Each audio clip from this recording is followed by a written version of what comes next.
Iodine আমাদের মূলত শরীরের জন্য খুব ইসেনশিয়াল একটা মিনারেলস এবং এটা খুবই গুরুত্বপূর্ণ। মূলত হচ্ছে আয়োডিন দেখা যাচ্ছে যে আমাদের বডি এটা নিজে তৈরি করতে পারে না, এটা আমাদের বাহির থেকে কনজিউম করতে হয়।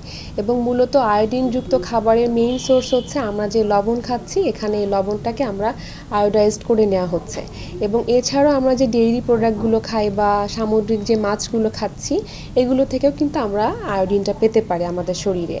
এবং দেখা যাচ্ছে যে আয়োডিনের অভাব হলে আমাদের বডিতে কিন্তু অনেকগুলো প্রবলেম হতে পারে। মূলত আয়োডিনটা প্রপারলি একটা রোল প্লে করে হচ্ছে আমাদের থাইরয়েড হরমোনকে রেগুলেট করে এবং এখানে যে আপনার হরমোন প্রডিউস করে যে ইসেনশিয়াল, এখানে মেটাবলিজমটা ঠিক রাখার জন্য কিন্তু এই আয়োডিনের ভূমিকা অনেক বেশি। যখন এটা ডেফিসিয়েন্সি হচ্ছে তখন দেখা যাচ্ছে অনেকের হাইপোথাইরয়েডিজম হয়ে যাচ্ছে এবং হাইপোথাইরয়েডিজম হলে দেখা যাচ্ছে মেয়েদের অনেকগুলো প্রবলেম ফেস করতে হচ্ছে, যেমন তাদের ওজনটা বেড়ে যাচ্ছে, তাদের ফ্যাটিক লাগছে, বা অনেক সময় দেখা যায় যে মেয়েদের যে ফার্টিলিটি কমে যাচ্ছে, এটাও কিন্তু আয়োডিনের একটা কিন্তু প্রভাব অনেক সময় দেখা যায়। সো এইটার জন্য এটাও হতে পারে।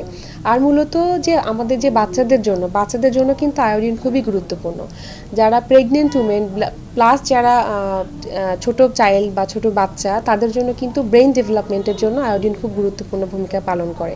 সো আমাদের প্রতিদিন খাদ্য তালিকায় যে খাবারের লবণ, সেই লবণটা আসলে ঠিক মতো আমরা আয়োডিনটা পাচ্ছি কি না, সেই সোর্সগুলো ঠিক আছে কি না, এগুলো আমাদের এনশিওর হতে হবে। প্রতিদিন দুধ জাতীয় খাবারগুলো খেতে হবে, চেষ্টা করতে হবে যদি সম্ভব হয় সামুদ্রিক মাছটা যেগুলো আমাদের জন্য সেফ, সেগুলো আমাদের গ্রহণ করা।